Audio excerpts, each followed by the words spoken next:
So I want to touch on this United Healthcare CEO assassination situation, just because I feel as though there's a lot of parts that people aren't discussing, and I just want to kind of bring them to the surface so that we can have an open discussion if anyone happens to see this video.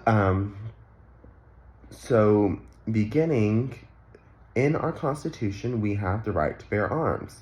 And I was always told growing up in school that the reason we have this right is to have the ability to rise up against corruption in our government and our nation when it is seen that the American people are being affected in a negative way in large numbers, right?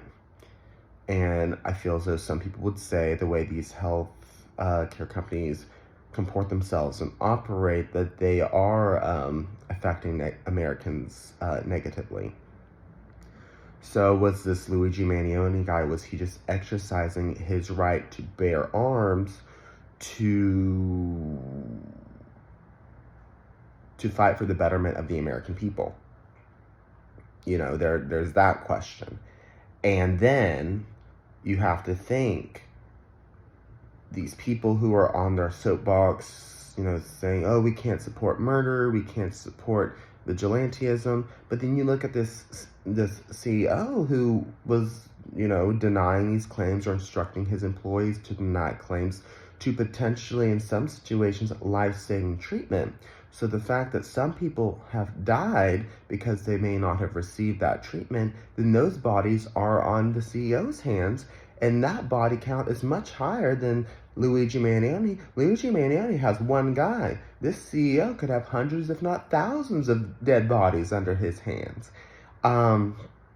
So, you know, which is worse? I think having the more bodies. And people say, well, he didn't, you know, actually murder these people. But then you look at some rulings in some states. If there's someone in front of you and they're having a heart attack or they're dying or something's happening, and you stand there and you watch and you know that something is not going well and you allow them to die, sometimes you can be charged for murder. And that's through our judicial process.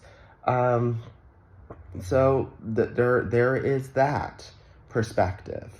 Another thing is, and I just think maybe he's just not acting very smart on his end, and this is on the CEO's end. His wife said in a statement that he shared with her that there were threats against him. So if there were threats against you, and you know you're comporting yourself in potentially unscrupulous activity, you know you're a target, where's your security detail? And apparently, he had security detail that was paid for by his company, and they apparently traveled from Minnesota to New York with him. I heard that maybe on the Young Turks or something. And so the security traveled with him, but why didn't have the security go with him to this meeting at this building? You know, if I were someone who I knew I was in unscrupulous, uncouth activity, business practice, and I knew I was receiving threats, and I knew that I was a target, I would be utilizing my my in-house security. But he didn't do that, so that's the dumb thing on his end. And people like to say, oh, you know, they want to pull on the heartstrings. So what about the children? What about the wife? Yes, that is very sad. But just like any men who are in unscrupulous business activity, who have wives and children too, they have created themselves to be targets. Just like here where I live in Tulsa, a lot of the oil barons, they were targets because of the amount of money they had. Their children were targets too, because the people back in the gangsters would kidnap the kids and hold them for ransom. So they actually built a system of tunnels underneath our city so that they could go from building to building without being seen on the street. So I just don't know why, you know, the people in the past who performed potentially unscrupulous business activity, they knew the dangers, they knew the risks of the business that they were in. So why are today's people who are in similar business activities not as smart as people from 100 years ago? I don't get it. So I just think there were dumb decisions on his end when he knew he was doing things that weren't great, and he did not take his own safety precautions against that. And but then it's, we just circle back around. It's, our right to bear arms, our right as the American people to rise up against things that we're unhappy with.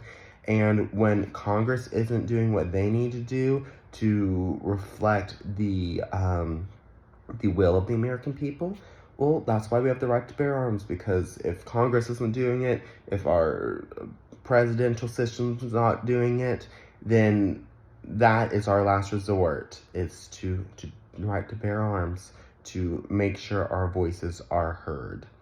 And that's just what I was taught growing up in school. So, nothing more American than the Constitution.